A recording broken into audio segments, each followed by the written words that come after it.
सेवा जवाहर। मैं डॉक्टर राजा धुर्वे, मध्य प्रदेश गोंड समाज महासभा का शैक्षिक एवं आर्थिक प्रकोष्ठ का कार्यवाहक अध्यक्ष हूँ। और आज मेरा लाइव आने का प्रमुख उद्देश्य यही है कि आज हम सब मिलकर चिंतन करेंगे कि हमारे समाज का जो विकास है शिक्षा के क्षेत्र में कैसे हो, आर्थिक क्षेत्र में कैसे हो।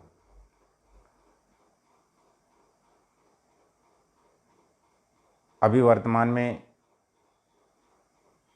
मैं ये आप सभी के समक्ष पहली बार लाइव आ रहा हूँ इस ग्रुप के माध्यम से, क्योंकि यहाँ पर सभी हमारे आदिवासी भाई लोग जुड़े हुए हैं। तो मैं चाहता हूँ कि मैं कुछ शिक्षा से संबंधित जानकारी आपके समक्ष साझा करूं, ताकि हमारे समाज के जो बच्चे हैं शिक्षा के क्षेत्र में कैसे अपना उज्जवल भविष्य बनाएं। जैसा कि आप सभी जानते हैं, आज हमारे समाज में ऐसी ऐसी प्रतिभाएं हैं, परंतु उन्हें सही समय में मार्गदर्शन ना मिलने के कारण उनका जो भविष्य है अंधकारमय हो जाता है, या हो सकता है कोई लक्ष्य को पाने के लिए काफ़ी समय हो जाता है। तो हमारा विगत 5 से 6 वर्षों में मध्य प्रदेश में हम लोगों ने, स्पेशली हमारी टीम के द्वारा, मैं एक कोचिंग संस्थान भी चलाता हूँ, डॉक्टर भी हूँ और मास्टर भी हूँ। तो हम लोगों ने ये मध्य प्रदेश के एक छोटे से ज़िला, अपन बात करते हैं बैतूल ज़िला, यहाँ पर हम लोगों ने शिक्षा के माध्यम से जो ग्रामीण अंचल के जो प्रतिभावान स्टूडेंट हैं इनको मार्गदर्शन देने का कार्य कर रहे हैं, और ये लोग इस मार्गदर्शन को पाकर अपना उज्जवल भविष्य बना रहे हैं। तो जब हम लोगों ने ज़मीनी स्तर पे अगर हम बात करते हैं कि शहरों से जब हम गांव की ओर एक कदम शिक्षा की ओर, एक कदम गांव की ओर, जब हम लोगों ने इस मिशन को चलाया, तो हमने देखा कि ग्रामीण अंचलों में आज भी ऐसी ऐसी प्रतिभाएं हैं जिनमें गजब का नेतृत्व, गजब की उमंग और आगे बढ़ने के लिए गजब की इच्छा शक्ति है, परंतु मार्गदर्शन के अभाव के कारण इनका क्षेत्र सीमित हो जाता है। यह सीमित है, परंतु हमारे द्वारा ग्रामीण अंचलों में हम लोगों ने एक मुहिम चलाया, चाहे शहर हो चाहे ग्रामीण क्षेत्र हो। हम लोगों ने विगत 5 से 6 वर्षों में ये जिस प्रकार हम लोगों ने मुहिम चलाए मार्गदर्शन देकर, आज की दुनिया में कोई व्यक्ति किसी को मार्गदर्शन देना नहीं चाहता है, लेकिन हम लोगों ने प्रयास किया, और आज पूरे बैतूल ज़िले के संपूर्ण जो स्कूल है, चाहे वो कॉलेज हो चाहे वो सामाजिक मंच हो, हम लोगों ने प्रयास किया कि बच्चों को किस प्रकार शिक्षा के क्षेत्र में आगे लाया जाए। जैसा कि हम जानते हैं, हम चाहते तो हैं कि हमारे समाज के बच्चे शिक्षा के क्षेत्र में बढ़े, परंतु शिक्षा के क्षेत्र में बढ़ने के लिए उन्हें और भी संसाधनों की ज़रूरत होती है। क्या होता है, जो आर्थिक समस्या है ये सबसे बड़ी समस्या है। तो हम लोगों ने जो लास्ट पंक्ति में है, जो अंतिम पंक्ति में है, उन लोगों को आर्थिक रूप से भी सहयोग करके शिक्षा की जो बेला है इसमें जोड़ के रखा। आज हमारे आसपास के जो हमारे मध्य प्रदेश के बैतूल ज़िले के जो बच्चे हैं, मेडिकल, इंजीनियरिंग, कृषि के क्षेत्र में, वो सिविल के क्षेत्र में, चाहे वो प्रशासनिक अधिकारी हो, जैसा अपन बात करते हैं 11th-12th वाले बच्चे, इन लोगों को हम लोगों ने आगे बढ़ाने का काम किया। और लगातार सतत रूप से हमारा जो ये मिशन चल रहा है, एक कदम शिक्षा की ओर, एक कदम गाँव की ओर, लगातार ये जो अभियान है, ये जो मिशन है, इसमें हमको सफलता मिल पा रही है। देखिए, हम यदि वास्तव में अपने समाज को बढ़ाना चाहते हैं तो हमें सबसे पहले पहल करने की आवश्यकता है। हमें सबसे पहले अपने घर के बच्चों को सही शिक्षा देने की आवश्यकता है। हम यदि नौकरी पानी कर रहे हैं या हम स्वरोजगार के क्षेत्र में हैं, मतलब बिजनेस के क्षेत्र में हैं, फिर भी हम अपने बच्चों के लिए थोड़ा समय अगर हम निकालें तो वो बच्चे अच्छे आपसे मार्गदर्शन लेकर आगे अपने भविष्य निर्माण के लिए अग्रसर होंगे। हम चाहते हैं कि जिस प्रकार आज देश में शिक्षा का प्रारूप लगातार परिवर्तित होते जा रहा है, मतलब इसमें जो आम जनता को जो नुकसान हो रहा है ये बहुत ही घातक है, परंतु हम लोगों ने बच्चों को क्वालिटी एजुकेशन के माध्यम से आगे बढ़ाने का कार्य कर रहे हैं। हम चाहते हैं कि ये मध्य प्रदेश में ही ये कारवां नहीं होना चाहिए। आप सभी लोगों के सहयोग से यदि हम दूसरे प्रदेश के बच्चों को भी अगर शैक्षिक मार्गदर्शन देकर अगर उनको आगे बढ़ाने में अगर हमारी थोड़ी सी भी अगर मदद लगे तो हम बिल्कुल करेंगे, क्योंकि एक व्यक्ति के शिक्षित होने से, एक व्यक्ति के विकसित होने से पूरा समाज नहीं सुधरता है, क्षेत्र नहीं सुधरता है। हमें सबको मिलके कार्य करने की आवश्यकता है। आसपास के क्षेत्र के जो बच्चे हैं उनको हमें शिक्षा के क्षेत्र में जोड़ने की आवश्यकता है, क्योंकि शिक्षा ही एक ऐसा हथियार है जो किसी भी समाज या किसी भी देश के विकास का सबसे बड़ा हथियार होता है। परंतु आज हमारी जो युवा पीढ़ी है, शासन के द्वारा इतनी सारी सुविधाएं मिलने के बाद भी जो हमारे जो समाज की जो युवा पीढ़ी है आज शिक्षा से वंचित होते जा रहे हैं। मतलब कहने का मतलब होता है कि कोई वंचित नहीं कर रहा है। हमारे समाज की जो युवा पीढ़ी है, जो बच्चे हैं, उनको शिक्षा से पता नहीं क्यों कोई समस्या हो रही है। वो शिक्षा को छोड़कर और कोई काम कर रहे हैं। मजदूरी करने में उसको मज़ा आता है, लेकिन पुस्तक कापी पढ़ने में या अपन बात करते जो शिक्षा है इसको लेने में उनको दिक्कत होती है। अब हम यदि पालक हैं तो हम पालकों को भी सोचना चाहिए कि क्या हमारे बच्चे को मजदूरी कराना है या कुछ कलम के दम पे उनको अच्छा ऑफिसर बनाना है, डॉक्टर, इंजीनियर बनाना है, न्याय के क्षेत्र में भिजवाना है, प्रशासनिक क्षेत्र में जैसे अपन बात करते हैं कलेक्टर या आईएएस या आईपीएस बनाना है, क्या बनाना है, या बिजनेस के क्षेत्र में क्या कराना है, ये सोचने की आवश्यकता है। आज हम बोलते हैं कि यार आदिवासी समाज के कोई अच्छे ऑफिसर नहीं है, अच्छे न्यायाधीश नहीं है, अच्छे डॉक्टर नहीं है। तो सवाल ये नहीं है कि क्यों नहीं है, मतलब बोलते ना कि नहीं है वो अलग बात है, लेकिन हमें सोचना चाहिए कि क्यों नहीं है। हमें कारण ढूंढने की आवश्यकता है। आज हमें अगर न्याय के क्षेत्र में अपना भविष्य बनाना है तो आपको LLB, मतलब अपन बोलते हैं ना LLB करने की आवश्यकता है। न्याय के क्षेत्र में जाना है, आपको वकील बनना है या जज बनना है तो इस क्षेत्र में आपको घुसना पड़ेगा, क्योंकि आज हमारे पास न्यायिक जो न्याय जिसको बोलते हैं अपन, आज हमारे समाज के साथ अगर न्याय नहीं होता है तो उसका कारण क्या होता है कि हमारे लोग न्यायालय में नहीं है। तो वहाँ पर कैसे जाएंगे? कोई भी व्यक्ति को वहाँ नहीं बिठा लेगा। हमें सबसे पहले न्यायालय के क्षेत्र में जाने के लिए, न्याय के क्षेत्र में जाने के लिए उसकी पढ़ाई करने की आवश्यकता है। डॉक्टर बनना है तो आपको डॉक्टरी पढ़ाई करने के लिए सबसे पहले उस परीक्षा को पास करनी पड़ेगी। जैसे अपन बात करते हैं नीट, पूरे देश के लिए जितने भी जो मेडिकल कॉलेज है, चाहे एम्स हो, चाहे स्टेट लेवल के जो कॉलेज होते हैं, उनमें प्रवेश लेने के लिए या पूरे देश में अब जितने भी जो मेडिकल कॉलेज होते हैं जहाँ से एमबीबीएस करना होता है लोगों को, उनमें प्रवेश के लिए नीट एग्ज़ाम हो रहा है।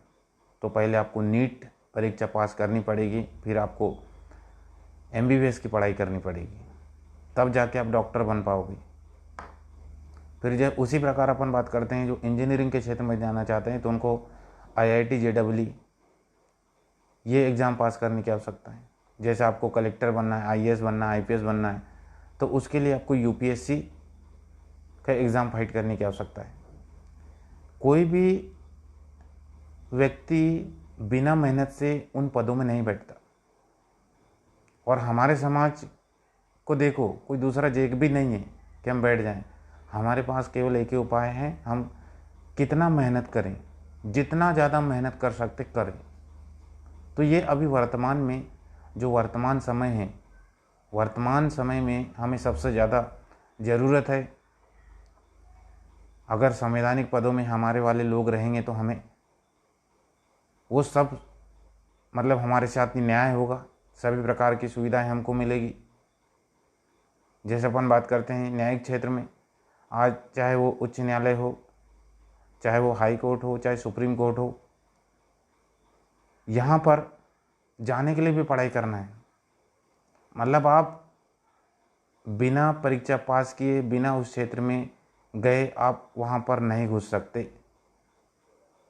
हम कई सारे लोगों को देखते हैं सोशल मीडिया के माध्यम से या कई सामाजिक कार्यक्रमों में देखते हैं कि लोग बोलते हैं चिल्ला चिल्ला के कि वहाँ पर हमारे वाले लोग नहीं हैं, तो हमको न्याय नहीं है। तो उनको ये सोचना चाहिए कि वहाँ पे कोई व्यक्ति ऐसे ही नहीं बैठता है।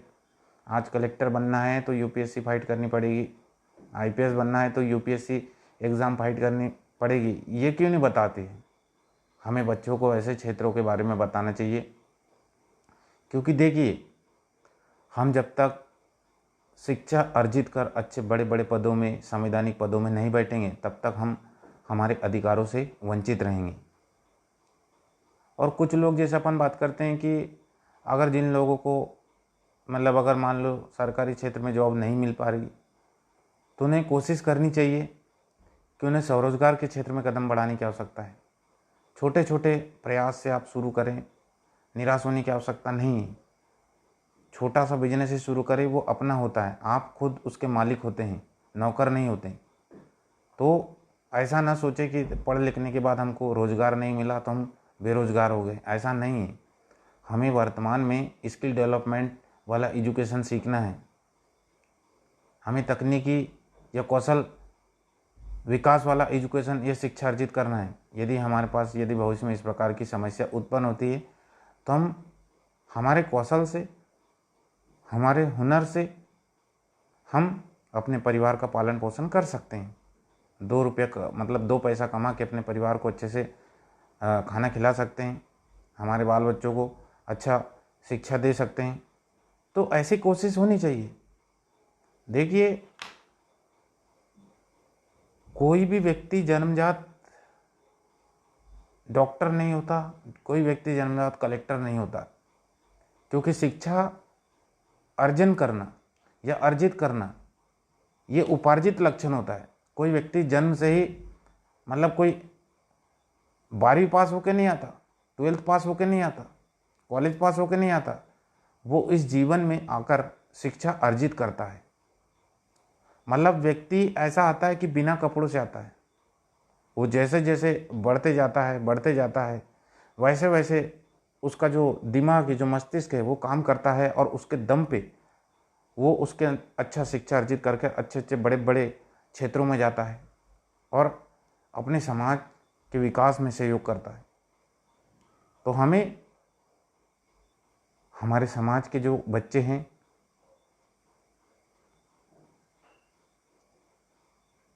उन तक सही जानकारी देना या सही जानकारी पहुंचाना है कि यदि बच्चों की सबसे पहले रुचि देखें।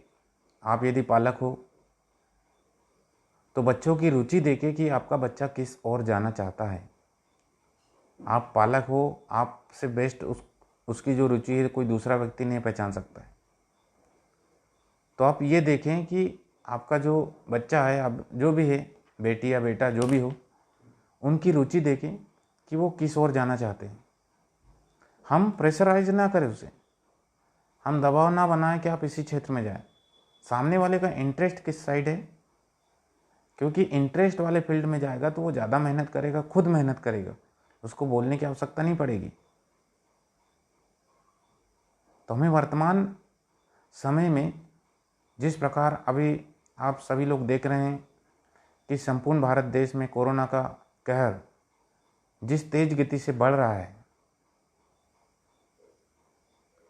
सभी चीज़ें हमारे भारत देश में चालू हो गई, लेकिन शिक्षा पर आज तक ना प्रधानमंत्री ने बात किया, ना राज्यों के मुख्यमंत्रियों ने बात किया। क्यों नहीं किया? क्योंकि आज 21वीं सदी में भारत है, लेकिन फिर भी हम शिक्षा की बात नहीं करते। हम अन्य बातों पे, अन्य मुद्दों पे बहुत लड़ाई झगड़ा करते हैं, लेकिन मेरा हमेशा उद्देश्य यही रहता है कि हम सबसे पहले हमारा जो बेसिक नीड है, रोटी कपड़ा मकान, अगर आएगा तो वो शिक्षा के माध्यम से आएगा। तो इस कोरोना काल में भी जैसे कोई पालक है, कोई शिक्षक है, कोई डॉक्टर है, कोई बिजनेसमैन है, या कोई अन्य फील्ड में भी है, तो ये आप लोग खुद शिक्षक बने। यदि आपका बच्चा ऑनलाइन पढ़ाई कर रहा है तो ये आपकी जिम्मेदारी होती है कि यदि आप लोगों ने कहीं पे फीस भरा होगा, कोई कोचिंग संस्थान में, कोई स्कूल में, तो आप भी आपके बच्चे को देखें कि बच्चा वास्तव में ऑनलाइन एजुकेशन में पढ़ रहा है कि नहीं पढ़ रहा है। तो आप शिक्षक बनिए, आप मार्गदर्शक बनिए, क्योंकि बाहर अगर आपका बच्चा पढ़ता भी है तो कुछ समय के लिए वो बाहर रहता है, लेकिन ज़्यादा से ज़्यादा समय वो आपके साथ रहता है। तो आप भी एक अच्छे शिक्षक की भूमिका का रोल प्ले कीजिए या भूमिका निभाइए। अभी ज़्यादा से ज़्यादा बच्चे, अभी मार्च से लगभग स्कूल कॉलेज जितने शिक्षण संस्थान है सब बंद है। तो बच्चों की जो साइकोलॉजिकल जो टेंडेंसी है, ये जो बिहेवियर है, बहुत कुछ चेंज हो गया है। मतलब कई सारे बच्चे हैं, ऐसा है कि कोई काम धाम नहीं है, टीवी देख रहे हैं, कुछ कर रहे हैं, मतलब कुछ अलग ही उनका बिहेवियर चेंज हो रहा है। तो कोशिश ये कीजिएगा कि आप लोग बच्चों पे थोड़ा सा ध्यान दीजिए, बच्चों को शिक्षा के लिए प्रेरित कीजिए। यदि आप ऐसा करते हो तो निश्चित तौर से आपके जो बच्चे हैं इस कोरोना काल के चलते हुए भी शिक्षा से जुड़े रहेंगे और आने वाले समय में वो बहुत अच्छा मतलब मेहनत करके अपने लक्ष्य को हासिल करेंगे और आपका, परिवार का और समाज का और देश का नाम रोशन करेंगे। तो हमें सबसे ज़्यादा ज़रूरत है, हमें वर्तमान समय में इस कोरोना काल में बच्चों को शिक्षा के लिए प्रेरित करना, हर प्रकार से मार्गदर्शन देने की आवश्यकता है। जैसा हम बात करते हैं अभी, जैसे हम लोग बैतूल ज़िले में जिस संस्थान को चलाते हैं शिक्षा का, जैसे मैं बात कर रहा हूँ मेडिटेक कैरियर इंस्टीट्यूट बैतूल, हमारे द्वारा जो मेडिकल के क्षेत्र में होने वाले जितने भी जो एग्ज़ाम हैं, या इंजीनियरिंग के क्षेत्र में, या जो सिविल अपन बात करते हैं, या स्टेट लेवल के एग्ज़ाम हो, चाहे सेंट्रल लेवल के एग्ज़ाम हो, और जो फाउंडेशन 11-12 वाले बच्चे हैं या 9-10 वाले बच्चों के लिए हम लोग मतलब शिक्षा संचालित करते हैं, कक्षाएं संचालित करते हैं। और अब इस कोरोना काल में भी हम लोगों ने ऑनलाइन एजुकेशन के माध्यम से बच्चों को जोड़ कर रखा है और उनको बाकायदा हम लोग पढ़ा रहे हैं। तो सवाल यही है कि अभी वर्तमान में हमें सबसे ज़्यादा ज़रूरी है शिक्षा, और इस कोरोना काल में हमें चिंतन करने की आवश्यकता है कि हमारे बच्चों का भविष्य क्या होगा, कैसे होगा, किस प्रकार उनको शिक्षा से जोड़ के रखना है, ये चिंतन करने की आवश्यकता है। और बच्चों को प्रेरित करें कि देखिए, अगर वास्तव में आपको समाज का विकास करना है, खुद का विकास करना है, तो सबसे पहले शिक्षा अर्जित करके अच्छे अच्छे बड़े बड़े पदों में, संवैधानिक पदों में, IAS IPS डॉक्टर इंजीनियर, ठीक है, न्यायिक क्षेत्र में जाने के लिए आपको जाने की आवश्यकता है। क्योंकि हमें आज संवैधानिक पदों में बैठने की आवश्यकता इसलिए है क्योंकि आज जिस प्रकार हमको संविधान में जितने अधिकार दिए गए हैं, आज़ादी के 74 साल बाद भी वो अधिकार हमको नहीं मिले, उनसे हम वंचित है। तो उन अधिकारों को कैसे लेंगे हम, जब हमारे वाले लोग अच्छे अच्छे बड़े पदों में IAS IPS बनेंगे, अच्छे अच्छे डॉक्टर इंजीनियर बनेंगे, अच्छे न्यायिक क्षेत्र में रहेंगे, तो कुछ हमको मिलने का चांस है।